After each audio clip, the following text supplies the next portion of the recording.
नमस्कार, मी रमेश जावीर। आज आमचे जावीर काष्ट शिल्पचित्र संग्रहालयामध्ये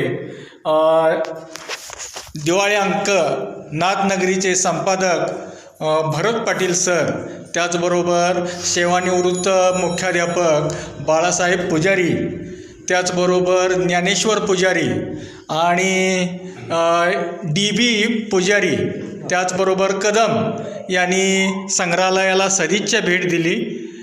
मी त्यांचं सहर्ष स्वागत करतो।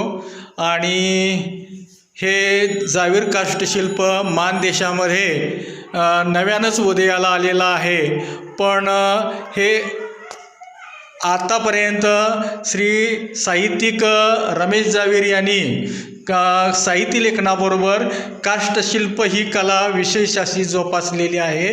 त्याचबरोबर त्यांचा चिरंजीव सुधीर रमेश जावीर यांची पेंटिंग्स आणि नवोदित महाराष्ट्रातील काही चित्रकारांची पेंटिंग्ज संग्रहित केलेली आहेत आणि हे संग्रहालय म्हणजे मानदेशाचा शिरोबिंदू ठरत आहे।